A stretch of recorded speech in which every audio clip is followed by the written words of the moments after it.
അപ്പോൾ എല്ലാവർക്കും പുതിയൊരു വീഡിയോയിലേക്ക് സ്വാഗതം. അപ്പോൾ ഈ ഒരു വീഡിയോയിൽ ഇതൊരു സീരീസ് ആയിട്ട് തുടങ്ങാനാണ് ഞാൻ ആഗ്രഹിക്കുന്നത്. കാരണം ഞാൻ ഈ ഒരു സീരീസ് എന്ന് വെച്ചത് ടാക്ടിക്കൽ അനാലിസിസ് ടോപ്പ് 6 ടീമിൻ്റെ, അതായത് ബിഗ് 6 ടീമിൻ്റെ ടാക്ടിക്കൽ അനാലിസിസ്, അവരെ സ്ക്വാഡ് ഡെപ്ത്, അതുകൂടാതെ അവരെ possible starting 11 including new signings, അതുകൂടാതെ അവരെ മേജർ അല്ലെങ്കിൽ ഏതാണോ അവരുടെ മെയിൻ പ്ലെയർ ഈ ഒരു സീസണിൽ ആ ഒരു മെയിൻ പ്ലെയർ വെച്ച് എങ്ങനെയായിരിക്കും അവരുടെ ടീം ഒരു ടാക്ടിക്സ് മെനയുക എന്നുള്ളൊരു ചെറിയ വീഡിയോ ആണ് ഞാൻ ഈ ഒരു സീരീസിൽ ഉദ്ദേശിക്കുന്നത്. എന്താ പറയണ്ടേ, ഒരു ആൽഫബറ്റിക്കൽ ഓർഡറിൽ പോകാനാണ് ഞാൻ താല്പര്യപ്പെടുന്നത്. അതുകൊണ്ട് ഫസ്റ്റ് വീഡിയോ തന്നെ ആർസണലിനെ വെച്ച് ചെയ്യാനാണ് ഉദ്ദേശിക്കുന്നത്. അപ്പം ബാക്കിയുള്ള 5 ടീമുകളിൽ ഞാൻ വരുന്ന ഓരോ ദിവസം ഓരോരോ ടീമിൻ്റെ വെച്ച് ചെയ്യാനാണ് ഉദ്ദേശിക്കുന്നത്. അപ്പം ഈ ഒരു വീഡിയോ നിങ്ങൾക്ക് ഇഷ്ടപ്പെടുന്നുണ്ടെങ്കിൽ തീർച്ചയായും ലൈക്ക് ചെയ്യുക, ഷെയർ ചെയ്യുക, സബ്സ്ക്രൈബ് ചെയ്യുക. നമുക്ക് വീഡിയോയിലേക്ക് കിടക്കാം. ആദ്യം തന്നെ എല്ലാവരോടും ഞാനൊരു ക്ഷമ ചോദിക്കുകയാണ്. കാരണം ഞാൻ മിക്കവാറും താഴോട്ട് നോക്കിയിട്ടായിരിക്കും സംസാരിക്കല്. പക്ഷേ എൻ്റെ സ്ക്രീൻ റെക്കോർഡിങ് മുഴുവനായിട്ട് നിങ്ങൾക്ക് സ്ക്രീനിൽ കാണാൻ പറ്റും. കാരണം എൻ്റെ മുന്നിൽ ടേബിൾ ഇല്ലാത്തതുകൊണ്ട് ഞാൻ ലാപ്ടോപ്പ് എൻ്റെ കയ്യിൽ പിടിച്ചുകൊണ്ടാണ് ഞാൻ സംസാരിക്കുന്നത്. അപ്പോൾ ഞാൻ ആർസണലിൻ്റെ എല്ലാ പ്ലെയേഴ്സിനെയും പിടിച്ചിട്ട് ആ സ്ക്വാഡ് പ്ലെയേഴ്സിനെയും പിടിച്ച് സൈഡിലാക്കി വെച്ചിട്ടുണ്ട്. ഈ ഒരു സൈഡിൽ നമുക്ക് അവരവരുടെ പ്ലെയേഴ്സിൻ്റെ അവരവരുടെ പൊസിഷൻ അനുസരിച്ച് ആദ്യം ഒന്ന് സെറ്റ് ചെയ്തിട്ട് സ്ക്വാഡ് ഡെപ്ത് ഞാനൊന്ന് കാണിച്ചു തരാം. അതിനുശേഷം നമുക്ക് ഡീറ്റെയിൽ ആയിട്ടുള്ള അനാലിസിസിലേക്ക് പോവാം. Come on.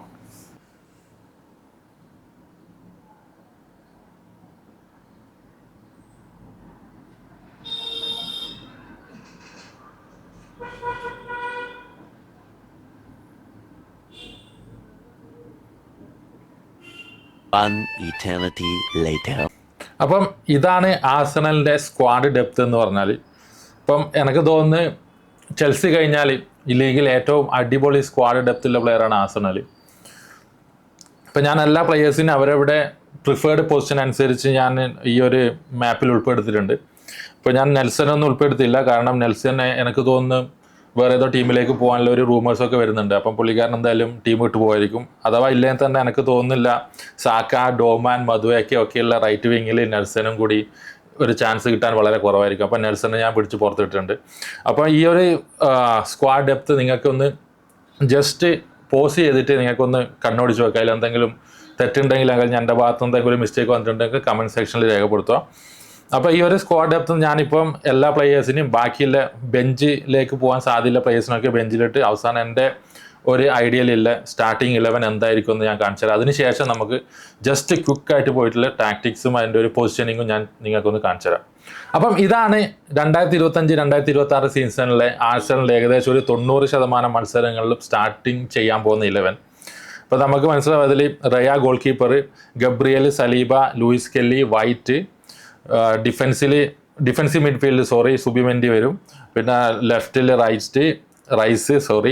റൈറ്റിൽ ഒഡെഗാർഡ്, പിന്നെ ലെഫ്റ്റ് വിങ്ങിൽ മാർട്ടിനെല്ലി, സ്ട്രൈക്കറിൽ യോക്കറസ്, റൈറ്റ് വിങ്ങിൽ സാക്ക.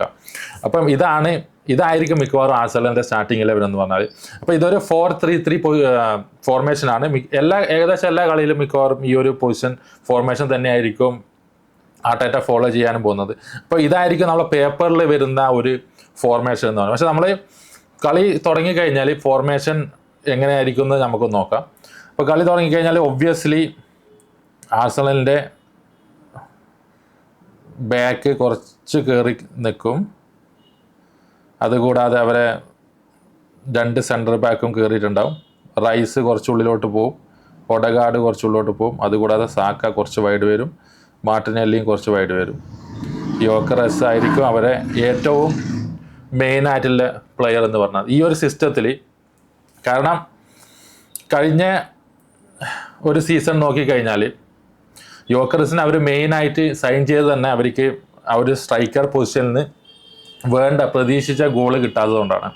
എനിക്ക് തോന്നുന്നു കഴിഞ്ഞ സീസണിൽ അവർ ടോപ്പ് സ്കോറർ ഹാവേർഡ്സ് ആണ്. 9 ഗോളാ മറ്റുമാണ് അവർ ടോപ്പ് സ്കോറാക്കി. അപ്പം ഒരു ടീമിൻ്റെ 9 മെയിൻ സ്ട്രൈക്കർ ഒരു 9 ഗോൾ മാത്രം അടിച്ചു കഴിഞ്ഞാൽ എന്തായാലും ലീഗ് വിൻ ചെയ്യാനുള്ള സാധ്യത വളരെ കുറവാണ്.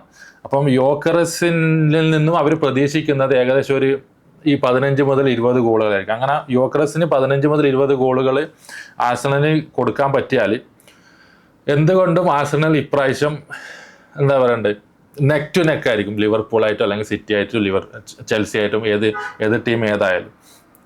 അപ്പം ഇതായിരിക്കും ആദ്യം നമ്മൾ പന്ത് തട്ടുന്ന സമയത്തുള്ള പൊസിഷൻ. അതിനുശേഷം നമുക്കറിയാം ആർസണൽ മെയിൻലി കളിക്കുന്നത് പറഞ്ഞാൽ ഏകദേശം എല്ലാ ടീമോടും ആഴ്സണലായിരിക്കും ബോൾ പൊസിഷൻ ഏറ്റവും കൂടുതൽ. അപ്പോൾ നമ്മൾ കഴിഞ്ഞ മത്സരത്തിൽ കാണുന്നത് ഏകദേശം എല്ലാ ടീമും ആഴ്സണലിനെതിരെ ഒരു ബസ് പാർക്കിംഗ് അല്ലെങ്കിൽ ഡിഫെൻസീവ് ആയിരിക്കും കളിക്കൽ. സാധാരണ എന്താ പറയുക ടോപ്പ് 6 ഇല്ലാത്ത ടീമുകൾ വരും. അപ്പം ആ ഒരു പൊസിഷനിൽ ഏകദേശം ആഴ്സണലിൻ്റെ എല്ലാ ഔട്ട്ഫീൽഡ് പ്ലെയേഴ്സും എതിർ ടീമിൻ്റെ ആ ഒരു ഹാഫിലായിരിക്കും ഉണ്ടാവില്ല.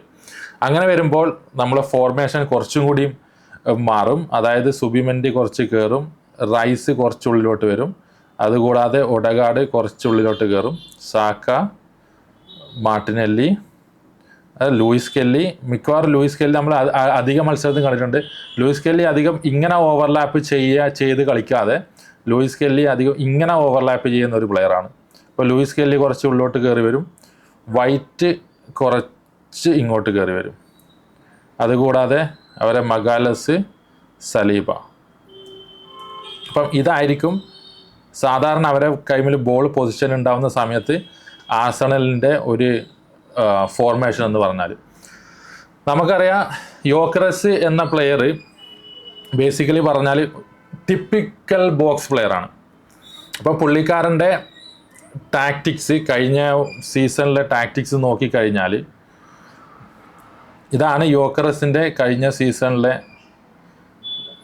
ടാക്ടിക്സ്. വിക്ടർ യോക്കറസ്. ഓക്കെ, അപ്പോൾ കഴിഞ്ഞ സീസണിൽ നമ്മൾ ചെങ്ങായിരെ ഷോട്ട് മാപ്പ് നോക്കിക്കഴിഞ്ഞാൽ ഏറ്റവും കൂടുതൽ ഷോട്ട് എടുത്തിരിക്കുന്നത് ബോക്സിൻ്റെ ഉള്ളിൽ നിന്നാണ്.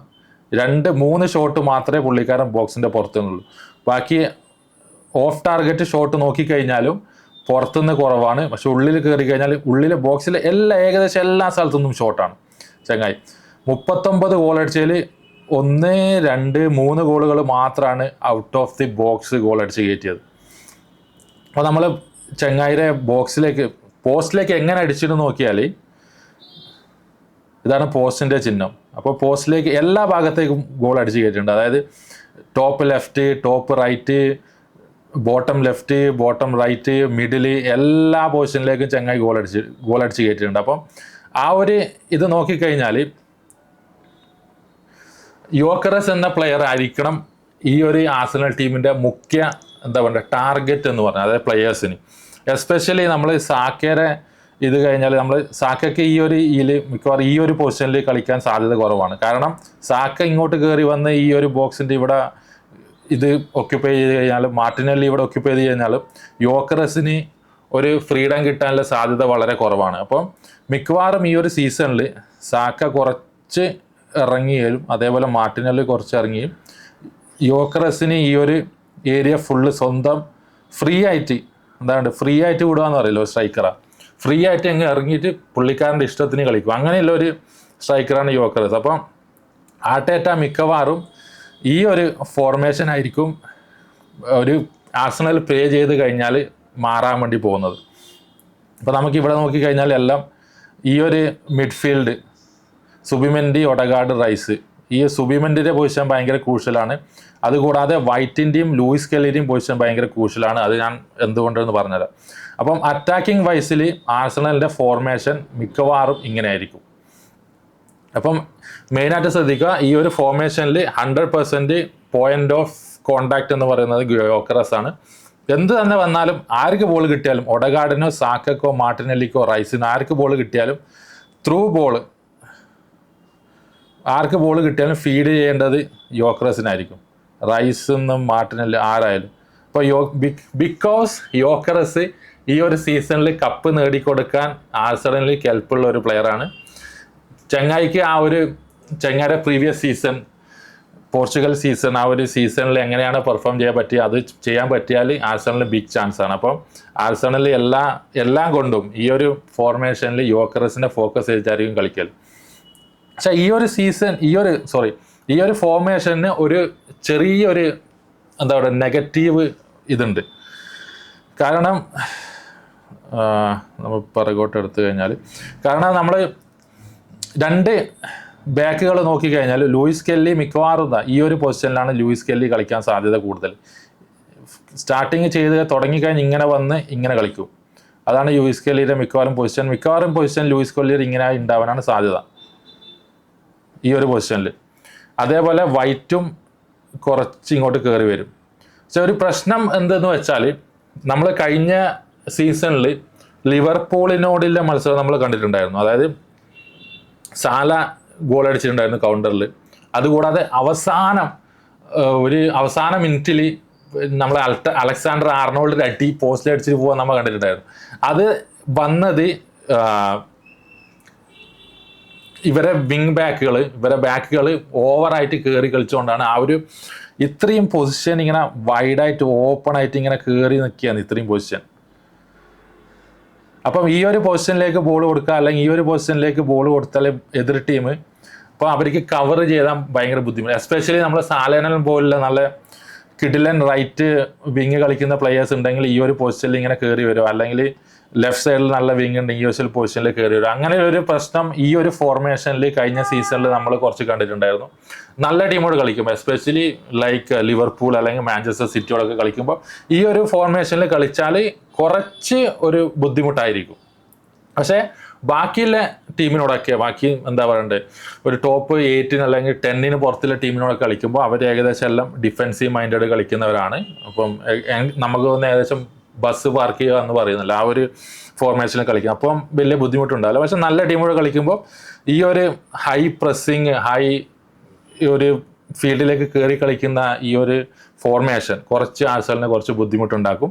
അല്ലാതെ ഇനി വരുന്ന 2025-26 സീസണിൽ ആഴ്സണലിൻ്റെ ഒരു കളിശൈലി എന്ന് പറഞ്ഞത് മിക്കവാറും ഇതായിരിക്കും. അപ്പോൾ കഴിഞ്ഞ പ്രാവശ്യത്തെ പോലെയല്ല, അപ്പോൾ ഇവർക്ക് ആഴ്സണലിനൊരു എന്താ പറയുക, ഒരു ടിപ്പിക്കൽ ബോക്സ് സ്ട്രൈക്കർ കിട്ടിയിട്ടുണ്ട്.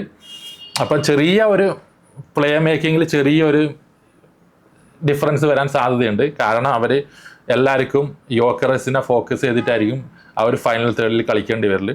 അപ്പം ആർട്ടേറ്റ എങ്ങനെയായിരിക്കും ഇവരോട് കളിക്കാരോടൊക്കെ പറഞ്ഞു കൊടുക്കുന്നത്, ആ കളിക്കാർക്ക് എങ്ങനെയായിരിക്കും ഈ ഒരു പുതിയൊരു ചെറിയൊരു ട്വീക്ക്, അതായത് ഫൈനൽ തേർഡിൽ ചെറിയൊരു ട്വീക്ക് എങ്ങനെ അവർ നടപ്പിലാക്കും എന്നതിനനുസരിച്ചിരിക്കും ആഴ്സണലിൻ്റെ ഗോളടിയും യോക്കറസിൻ്റെ ഗോളടിയും, അത് കൂടാതെ ആഴ്സണലിൻ്റെ ലീഗിലെ ഇതും, അത് കൂടാതെ ചാമ്പ്യൻസ് ലീഗും. അപ്പോൾ ഈ രണ്ടും ആഴ്സണലിൻ്റെ മെയിനാണ്. അപ്പോൾ നമുക്ക് നോക്കാം എങ്ങനെയായിരിക്കും ആഴ്സണൽ കളിക്കുക എന്നത്. പക്ഷേ ഇത് എൻ്റെ ഒരു ടാക്റ്റിക്കൽ അനാലിസിസ് ആണ്, എൻ്റെ മനസ്സിൽ തോന്നിയത് ആഴ്സണൽ ഇങ്ങനെ കളിക്കുമെന്നുള്ളത്. അപ്പം നിങ്ങൾക്ക് ഈ ഒരു വീഡിയോ ഇഷ്ടപ്പെട്ടാൽ, ഞാനിത് ക്ലോസ് ചെയ്യട്ടെ. അപ്പം നിങ്ങൾക്ക് ഇതൊരു വീഡിയോ ഇഷ്ടപ്പെട്ടാൽ നിങ്ങൾ ലൈക്ക് ചെയ്യുക, ഷെയർ ചെയ്യുക, സബ്സ്ക്രൈബ് ചെയ്യുക. അതുകൂടാതെ ഞാൻ ഈ പറഞ്ഞ ഇതിൽ എന്തെങ്കിലും നിങ്ങൾക്ക് എതിരഭിപ്രായം ഉണ്ടെങ്കിൽ കമൻറ്റ് സെക്ഷനിൽ തീർച്ചയായും രേഖപ്പെടുത്തുക. ഇങ്ങനെയല്ല അങ്ങനെയാണെന്ന് ഞാൻ അതിനെ ഇമ്പ്രൂവ് ചെയ്യുക അടുത്ത വീഡിയോസിലൊക്കെ.